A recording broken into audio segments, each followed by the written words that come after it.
자, 이 중대성 평가는 ESG 경영, 즉 ESG 경영에서 제일 중요한 키워드는 뭐예요? 계속 끊임없이 반복되는 단어인데 제일 중요한 단어가 뭐야 지금 키워드가? ESG 그럼 팍 떠오르는 단어 용어 지속 가능성 sustainability 지속 가능성. 그러니까 기업이 계속 지속 가능하려면 친환경적이어야 된다. 이 개념을 잘 기본 개념을 잘 이해하고 있어야 돼요. ESG 경영을 하는 이유는 소비자한테 좋은 제품을 위해서라는 건 매우 단편적인 부분이야. ESG 경영을 하는 이유는 기업의 지속 가능성을 획득하기 위해서인데 그 지속 가능성을 어떻게 획득한다? 첫 번째, 친환경적인 제품을 생산하거나 개발하거나 판매하거나. 두 번째, 사회적 책임을 다함으로써 소비자와 유대관계를 꾸준히 유지해서 또는 이해관계자와의 유대관계를 꾸준히 유지해서 좋은 평판으로 살아남는다는 거. 그 다음에 G, 재무구조 또는 지배구조의 투명성과 공정성을 충분하게 보여줌으로써 신뢰를 얻어서 살아남는다는 거. 그래서 ESG 경영은 뭐를 가장 큰 핵심 목표로 삼느냐? 목적은 반드시 회사마다 다르겠지. 목표도 단계적인 목표도 다 다르겠죠. 결국에는 그 회사가 100년이 되도록 200년이 되도록 앞으로도 계속 지속 가능한 회사로서 살아남느냐는 걸 가장 큰 과제를 삼아서 하고자 하는 것이 ESG 경영이라는 거예요. 그러면 계속 살아남으려면 단계적으로 봤을 때 중요한 게 뭘까? 항상 현재의 상황을 평가하는 거겠지. 그냥 언제나 뭐든지 잘 되는 경우는 없잖아요. 그렇죠? 그러니까 현재의 상황을 ESG라는 키워드에 잘 맞추어서 평가할 수 있어야 돼요. 그래서 ESG에서는 이걸 용어화시켜서 중대성 평가라고 해요. 중대성 평가. 지금 현 상황에서 우리 기업에게 닥친 가장 큰 문제는 무엇이며 가장 해결해야 될 문제는 무엇인가? 이것을 알아보는 것을 중대성 평가라 하는데, 그래서 중대성 평가의 정의 어떻게 얘기하고 있어요? 가장 중요한 지속 가능성 이슈를 파악하고 우선순위를 설정하는 걸 중대성 평가라 한다. 한두 가지겠어? 재무적으로도 힘들 때가 있을 거고, 물건이 팔리지 않아서 힘들 때도 있을 거고, 그럼 물건이 팔리지 않는 이유가 뭔지도 알아봐야 될 거고, 굉장히 많은 이유가 있겠지. 그 중에서 가장 큰 리스크를 가지고 오는 이슈가 뭔지를 설정하는 것, 그걸 중대성 평가라 부른다. 그래서 중대성 평가의 목적은 기업의 경영 전략 그리고 이해관계자의 기대를 반영해서 환경적, 사회적으로 영향을 분석하고, 그래서 효과적인 ESG 전략을 수립하는 데 활용하는 데 있다. 중대성 평가를 했고 가장 큰 이슈가 무엇인지 알았으니 그걸 해결하는 전략만 짜면 되잖아. 그래서 여기에 중대성 평가의 목적이 있다. 자, 2-1. 그래서 중대성 평가 지속가능성 이슈 도출을 위해서 그 중대성 평가를 하는 이유는 첫 번째, ESG 전략을 수립하는 데도 도움이 되고, 이해관계자의 요구를 반영하는 데도 도움이 되고, 리스크 및 기회를 분석하는 데도 분명히 도움이 되고, ESG 평가 및 공시 대응을 하는 데에도 도움이 된다. 그래서 하나씩 살펴보면 ESG 경영 전략의 효과적인 수립. 자, 중대성 평가는 경영 전략을 효과적으로 수립하기 위해서 반드시 필요하다. 왜? 핵심 ESG 요소를 선별해 내기 위해서. 모든 ESG 이슈를 다 모든 기업들이 똑같이 1년에 100개면 100개, 50개면 50개를 다 해결할 수는 없지. 그걸 나열해놓고 그 중에 어떤 게 가장 중요할까, 먼저 해야 될까를 알아보는 것. 그것을 위해서 중대성 평가를 하게 된다. 그리고 그 중요한 무언가가 순위가 정해지면 뭘 할 수 있게 돼? 정확하게 방향을 설정해서 우리는 이거부터 하겠다. 우리 회사는 여기가 중요하다. 이것이 중요하다라는 걸 명확히 해서 방향성을 정립하고 전략을 짤 수 있겠죠. 대응 전략. 그리고 앞서서도 목표 설정에서 얘기를 했지만 이해관계자들과 그 해당 기업의 ESG 경영 전략이 서로 간에 의사소통이 잘 되어야 되는데 당연히 이해관계자의 요구를 반영하는 데 있어서 중대성 평가가 매우 쓸모있게 작동한다. 왜? 중대성 평가를 나 혼자 머리를 싸매고 앉아서 머리에 흰 머리띠 질러 매고서는 나 혼자 고민하는 게 아니죠. 이사회면 이사회, 직원이면 직원들한테 설문조사도 하고 주변의 시장 분석도 해서 우리한테 맞닥뜨린 중요한 문제가 무엇인지를 알아보니까 당연히 그걸 알아보고 나면 뭐가 해결되겠어? 이해관계자의 요구가 반영될 수 있겠죠. 그래서 이걸 평가할 때 그러면 아무렇게나 분석하고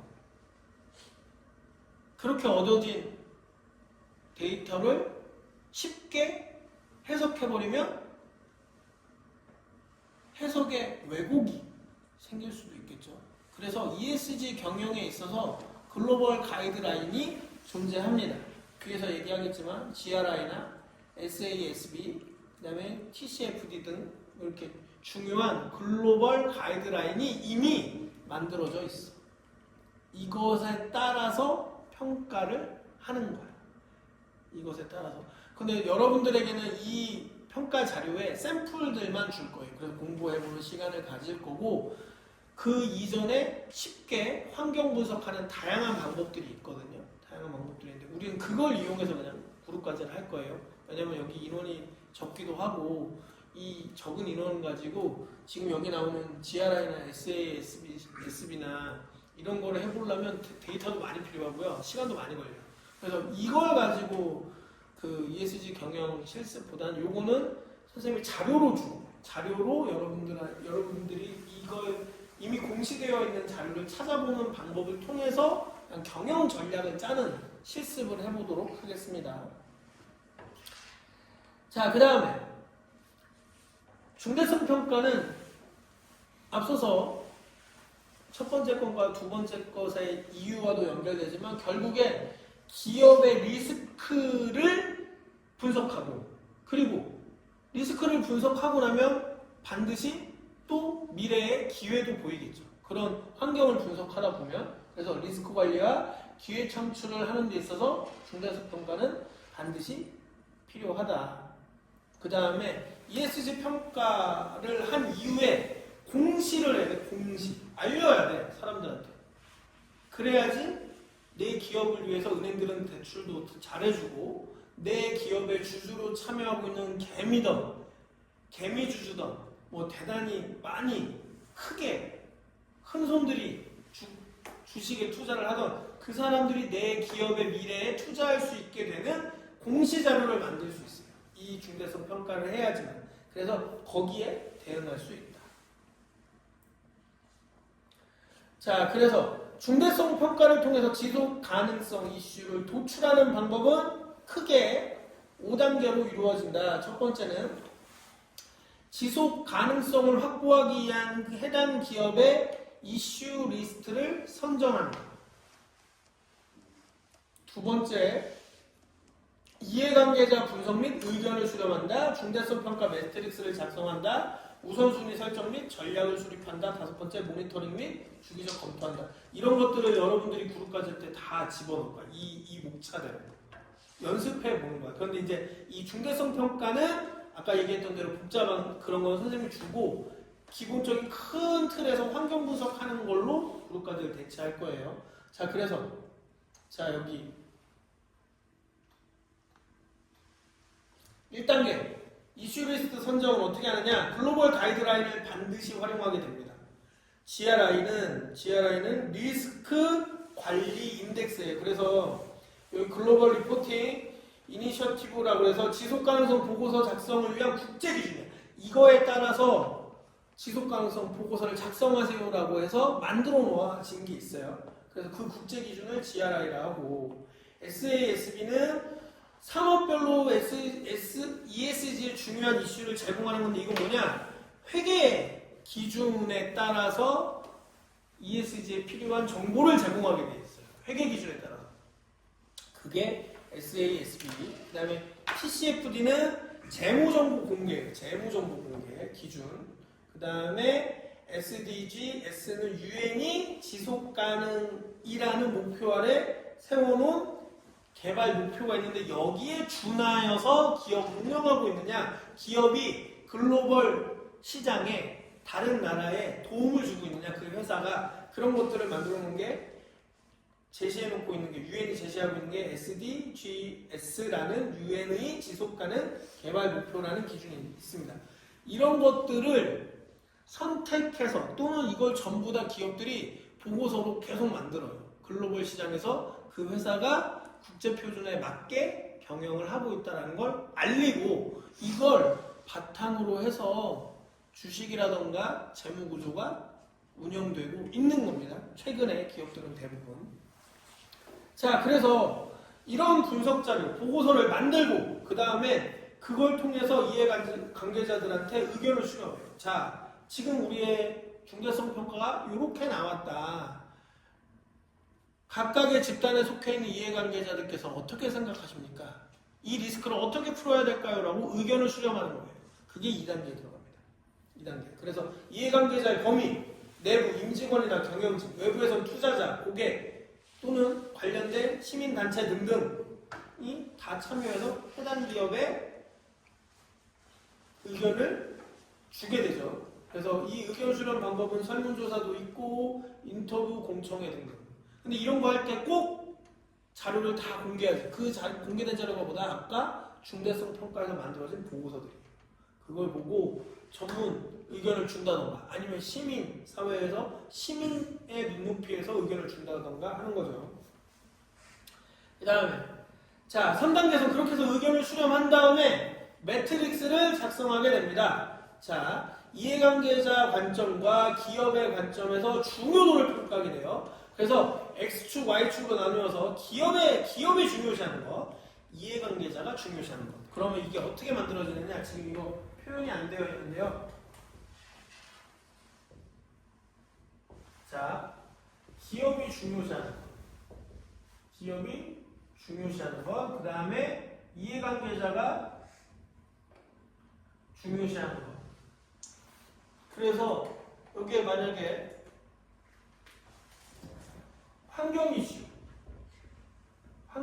이 자리고 이쯤이고 그래프에서 이 X축과 Y축에서 이쯤에 속하고 그리고 여기 인권 노동은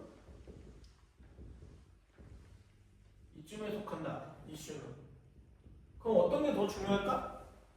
점점 갈수록 여기가 0이야. 갈수록 플러스야. 갈수록 플러스야. 어디가 더 중요한 거야? 우상단에 속한 것이 더 중요한 거예요. 우상단에 속한 게. 이런 식으로 평가를 한다는 거예요. 그래서 이거를 측정 도구화해서 이 이슈들을 측정 도구화해서 척도화한 다음에 물어보는 거지. 어떤 게 더 중요합니까? 이쪽 집단한테, 이쪽 집단. 기업에 관계된 사람, 그리고 기업에 직접적이지 않고 간접적으로 관계되어서 이해관계자에 속하는 사람들한테 물어보고 그걸 집단화한 다음에 누가 더 어떤 것에 중요시하는지를 찍는 거예요. 점을 찍어보는 거예요. 그러면 우상단에서 가장 높은 곳에 자리한 게 가장 먼저 해결해야 될 이슈가 되는 거예요. 이런 식으로 해서 리스크를 평가하고 리스크에서 선정된 이슈들을 우선적으로 해결한다. 그러면 당연히 저렇게 찾아낸 것 때문에 전략을 짤 수 있겠지. 근데 배경이 뭐야? 처음에 시작된 구조가 뭐야? ESG와 관련된 이슈들을 찾아낸 것이니까 당연히 ESG 경영을 위한 전략의 방향성을 구조하기 위한 방법으로 이런 걸 쓴다는 거죠. 물론 다른 다른 방향성, 다른 철학, 다른 목표를 위해서도 이런 그래프는 충분히 만들어낼 수 있어요. 근데 우리가 이해하기 쉽게 딱 보면 매트릭스화 한다는 게 이런 것을 개념화하는 거니까 잘 이해하라는 거예요. 그렇게 해서 자 4단계 자 저렇게 해서 점을 찍어서 보다 보면 어떻게 되겠어? 지금 여기 나온 것처럼 우선순위가 정해지겠지. 그쵸? 이 매트릭스 내에서 점을 찍힌 자료로 가장 우상단이 있는 거. 여기도 써있죠. 이해관계자 영향 높음, 기업의 영향 높음 1순위. 이해관계자 영향 높음, 기업의 영향 중간 2순위. 이해관계자 중간, 기업의 영향 높음 3순위. 자, 이렇게만 봐도 ESG는 기업이 우선이야 아니면 이해관계자가 우선이야? 이해관계자가 우선. 왜? 기업이 우선이었으면 기업이 영향이 높은 게 여기 공동 2순위가 됐겠죠. 그렇죠? 똑같이 높은 중간, 높은 중간, 높은 중간, 높은 중간. 평균 되면 똑같을 거야. 그쵸? 말 그대로라고 한다면. 그런데도 불구하고 자, 이해관계자가 높은 게 2순위가 되겠죠. 그쵸? ESG 경영은 뭐 때문이다? 사회적 책임이 반드시 사회적 책임을 그 기업이 다 하고 있는지를 시각적으로도 질적으로도 정성적으로도 보여줘야 되잖아요. 그쵸? 그러니까 무엇보다 우선시되는 건 책임 있는 윤리경영이에요. 그러다 보니 당연히 이해관계자가 이걸 더 중요시한다면 똑같은 평균값이라 하더라도 이해관계자가 훨씬 더 중요시하는 것에 좀 더 리스크를 두고 좀 더 중요도를 두고 처리를 해야 된다는 것. 그 다음에 3순위 노동환경에서 4순위 폐기물에 중간 4순위 떨어지고 뭐 이건 예시를 든 거예요. 예시를 들어서 설명해 준 건데 폐기물 관리가 위로 또 갈 수 있죠. 충분히. 근데 우선 예를 들자면 이렇게 된다는 거예요. 매트릭스 중대성 평가를 통해서 매트릭스를 만든다면 이런 식으로 된다는 겁니다. 여러분들도 만약에 그룹 과제를 할 때 리스크를 이슈화된 리스크들을 리스트화한 다음에 우리가 가상으로 하니까 뭐 설문조사까지 돌릴 시간도 없고 그런 배경도 없어요. 다만 본인들의 그룹이 중요시하는 걸 좀 더 매트릭스로 일부러라도 표현해 놓고 거기에 맞추어서 이제 전략 짜는 것을 해야겠죠. 자, 이렇게 해서 우선순위까지 정해놨으면 뭘 해야 된다? 모니터링 및 주기적인 검토를 계속해야 된다. 저 아까 만들었던 순위가 한 번 딱 하고 그냥 고정일까? 아니야. 분기마다 아니면 연차마다 아니면은 반기마다 변할 수도 있어. 어느 정도 달성하느냐에 따라서. 앞서서 얘기하는 탄소 배출 저감이 빠르게 실현이 됐어. 그래서 윤리 경영이 위로 올라올 수도 있잖아요. 왜? 중대성 평가는 지금 당장의 리스크가 제일 큰 걸 빨리 해결하는 거잖아요. 잘 되고 있는 것을 박수 쳐주자는 게 아니고 저 평가는 리스크가 가장 큰 게 뭐고 빨리 해결해야 되는 게 뭐냐라는 거니까. 그렇죠? 그러니까 탄소 배출 저감이 해결이 돼가고 있어. 그러면 윤리 경영 위로 올라올 수 있잖아요. 분명히. 그러면은 그게 반기마다일지 분기마다일지는 모르는 거지만 어쨌든 그래서 주기적으로 검토가 필요하다. 근데 기업이 목표를 한번 정해서 수행을 하고 실행을 한다는 것이 3개월마다 반기마다 마구 바뀔 수는 없다. 그래서 보통은 이제 연차별로 하거나 그리고 정도나 비용 소모되는 비용이나 시간에 따라서는 반기 정도라 좀 분기마다 바꾸지 않아. 다만 모니터링은 계속 한다. 보통 이런 것들을 할 때. 자, 그러면 이제 이 ESG 경영 전략을 짜는 데 있어서 이러한 ESG 즉 지속 가능성을 고려한 비즈니스 사례가 중요한 이유를 이제 일반적으로 좀 설명을 해보자면 첫 번째 사례가 중요한 이유를 설명해보자면 첫 번째 ESG 규제도 법적으로 강화되고 있고 금융시장에서 요구하는 바도 강화되고 있고 투자자의 요구도 증가하고 있다는 거예요.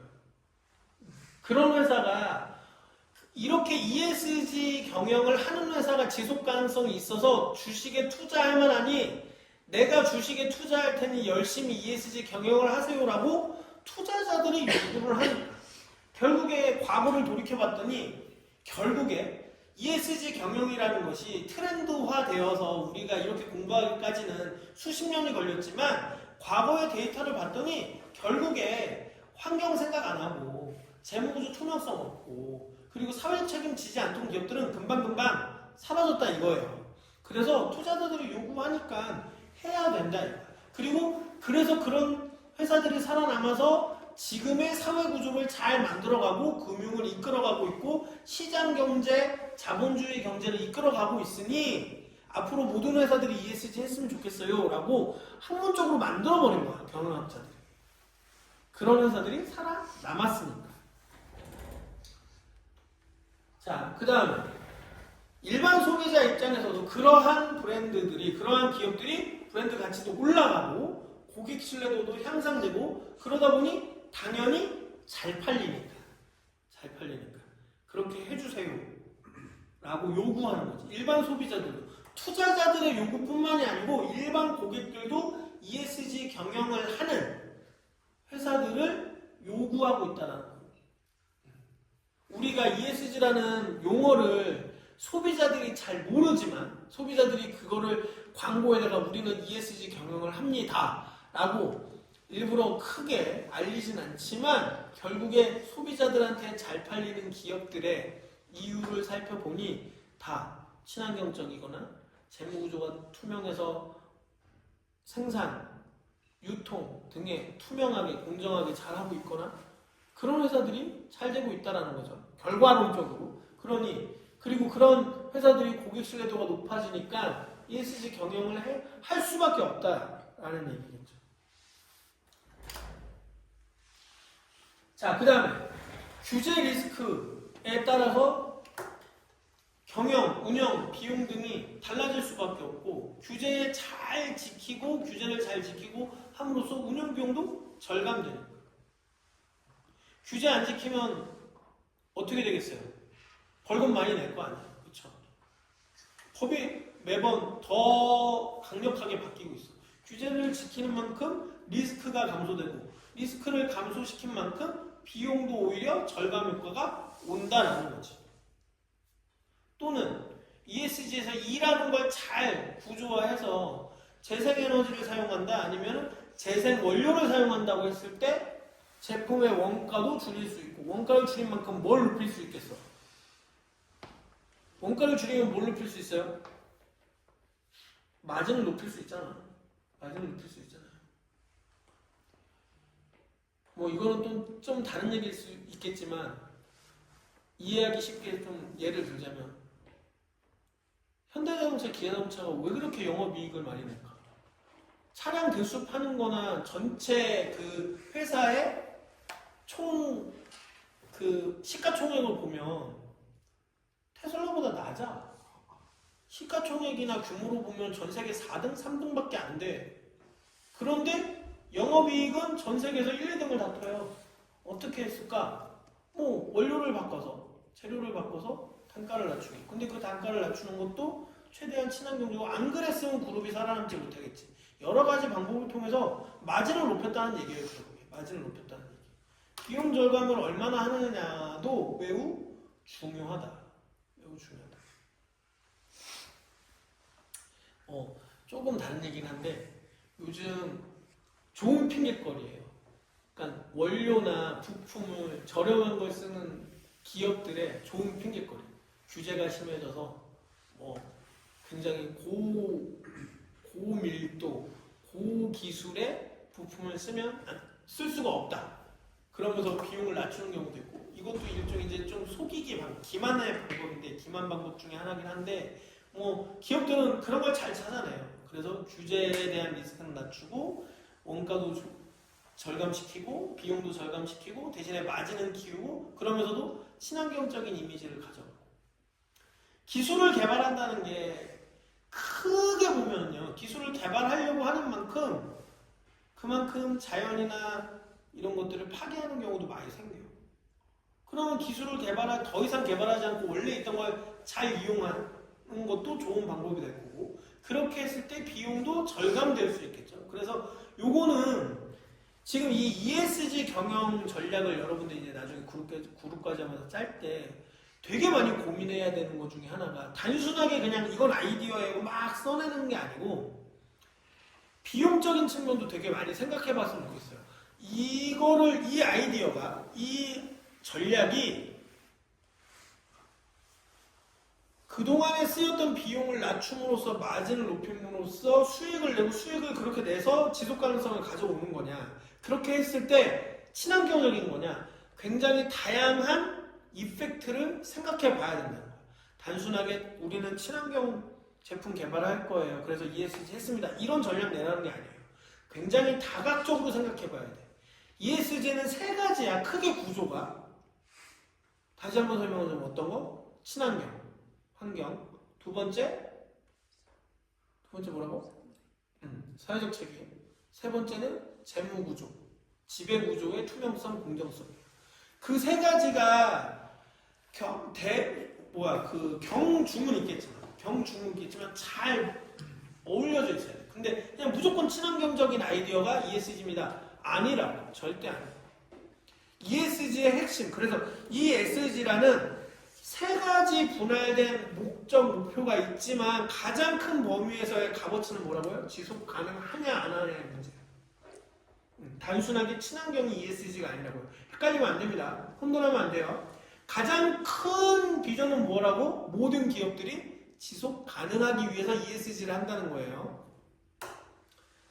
자, 그 다음에 ESG를 하는 이유. 직원의 만족도 및 생산성 증가 때문에 ESG를 한다. 소비자만 만족하는 게 아니고 ESG 경영을 하는 기업들에 대해서 직원들도 만족하고 그러한 회사에 입사하고 싶어한다. 좋은 인재들이 모인다. 뭐 이런 얘기했죠. 그래서 구글의 사례, 마이크로소프트의 사례에서 이렇게 선생님이 정리해놨고, 뭐 국내에서도 그렇고 해외에서도 그렇고 구글이나 마이크로소프트에 입사해서 그 직원 구성원으로서 활동한다 그러면 우리나라의 삼성, LG 들어간 것보다 훨씬 더 큰 엄청난 영광이라고 하는 경우들도 있으니까 뭐 다 이런 문제들이겠죠. 이러한 이슈들 때문에 그런 면들이 있을 거고. 자, 그다음에 ESG 경영을 함으로써 신규 시장 창출도 가능해지고, 그래서 기술 혁신을 촉진한다? 아니면 신사업의 기회를 창출한다. 예를 들자면 이렇게 이케아같이 지속가능한 목재, 재활용 소재들을 활용해서 친환경 제품을 개발하는 것, 기술 혁신을 촉진한다. 이제 재활용 소재를 어떻게 이용해서 제품을 개발하고 생산할 것이냐라는 좋은 사례들을 계속 이케아가 만들어내고 있죠. 이케아 같은 회사는 주변 동종업계에 굉장히 좋은 영향력을 많이 가지고 있어요. 기술 개발에 있어서만큼은. 그런데 오히려 이케아의 그러한 기술 혁신이 반대로 이게 정말 친환경적일까라고 의문을 삼는 사람들도 많아. 어떤 면에서 그럴까? 이케아가 목재를 사용해서 가구들을 이쁘게 만들고 가볍게 만들고 저렴하게 만들고 쉽게 만들고 그래서 빠르게 소비 확산을 시키고 그런 거에 있어서는 기술 혁신을 되게 잘했어. 근데 반대로 가구마저도 인스턴트화돼. 가구마저도 한 1년 쓰고 버려도 되고 저렴하게 만들었잖아. 소비자들의 관점에서는 저거 되게 싸구려야. 이케아 싸구려. 미국에서 이케아 가구 그러면요 두 가지 이미지가 있어요. 굉장히 트렌디하고 어느 집에 어느 상황에 갖다 놔도 쓸모있게 쓸 수 있다. 두 번째는 싸구려. 언제든지 버릴 수 있다. 언제든지 버릴 수 있다. 그러면은 기술 혁신을 해서 성공시킨 ESG 사례가 이케아에 있는데도 불구하고 그게 정말 ESG일까는 또 다르게 생각해봐야지. 자주 버려지는데 쉽게 버려지고 그쵸? 그런 부분들은 또 다른 문제예요. 그런 것들도 결국엔 진짜 ESG 경영한다 그러면 전략에서 여기는 선택을 한 거야. 버려지는 건 어쩔 수 없다. 다만 쉽게 만들고 빠르게 만들어서 소비를 확산시키고 누구에게나 좋은 제품을 친환경적인 제품을 확산시키겠다는 데 전략을 짠 거야. 버려지는 건 이슈가 낮다라고 생각을 한 거야. 낮다라고 생각하고. 자, 그럼 다이슨 같은 거 신사업 기획. 기업이 지속 가능성을 핵심 전략으로 삼는 신재생에너지, 순환경제, 친환경 소재 등 신사업 기회를 창출할 수 있습니다. 예를 들자면 에너지 효율적인 가전제품 개발을 통해 전력 소비 절감 및 탄소 배출 감소. 다이슨이 정말 그렇죠. 과거에 진공청소기는 220V 꼬박이 꽂고 끌고 다니고 했어야 돼. 근데 한 번 충전하면 한 일주일은 그냥 편하게 쓸 수 있어. 그럼 그만큼 전기를 덜 쓰는 거잖아. 그쵸? 그런데 왜 그동안에 그렇게 못 만들었어? 배터리 효율이 그만큼 좋지 않으니까. 그 정도의 크기의 배터리로는 진공청소기에서 요구되는 압력을 다 만들어낼 수 없었으니까. 그런데 그렇게 기술 혁신을 촉진하고 ESG 경영에 맞추려고 노력하다 보니 좋은 기계를 만들고 좋은 배터리, 효율 좋은 배터리를 만들고 그러다 보니 쓸모없는 전기를 낭비 안 하는 거지. 예전에 지금 거의 대부분이 무선 진공청소기 쓰지 않아? 다이슨이 뭐든 간에 다른 회사든 간에 다 거의 대부분 집집마다 이제는 무선 진공청소기 쓰는 것 같은데 선생님 언제냐? 한 10년 전? 10년 전, 15년 전만 해도 가정 내 진공청소기는 당연히 쓰는 동안 내내 코드를 집의 벽에다 꽂아놓고 써야 돼. 근데 청소 한 번 하면 안방, 거실, 작은 방, 공부방 등등 하면 1시간 이상은 청소하는데 1시간 내내 전기 꽂아서 쓴다고. 근데 요즘에 이거 충전 한 번 해놓으면 집 전체 한 번을 싹 할 수 있어. 한 30평 정도 되는 집, 방 3개, 거실 하나 있는 집들은 충분히 충전 한 번에 할 수 있다. 그러면 그 기술의 혁신만큼, 그 기술을 만들어낸 만큼 분명히 새로운 거죠. 근데 다이슨은 지금 이 진공청소기에 들어가는 기술 하나 잘 만들어놨더니 청소기뿐만 아니고 다양한 제품을 만드는데, 즉 신사업 기회 창출하는데 매우 좋아졌죠. 전력을 효율적으로 이용해서 써야 되는 제품들을 만들어내는데 특화된 기업이지. 이렇게 사례도 있다. 그래서 우리가 한 학기 동안 수업하면서 이 비즈니스 사례, 이 ESG 비즈니스 사례의 학습의 지향점은 뭐냐? 그 우리가 사례로 삼는 3을 기업의 생존과 경쟁력에 대해서 확실하게 학습하고 전략을 짜는데 좀 더 기여해 볼 거고, 그리고 규제 대응과 기회 창출이라는 면도 한번 살펴볼 거예요. 요즘의 규제는 어떠한데 여기에서 기회를 어떻게 창출할 거냐. 점점 탄소 배출은 적게 해야 되는데 이 와중에 비즈니스 기회를 창출하려면 어떻게 해야 되느냐.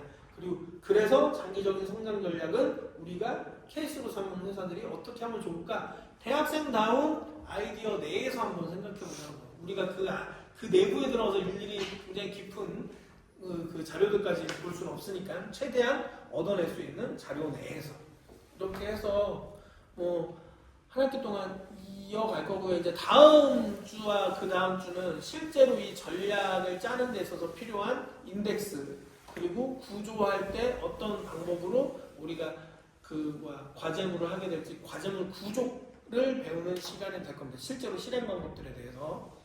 자, 오늘은 여기까지 합니다.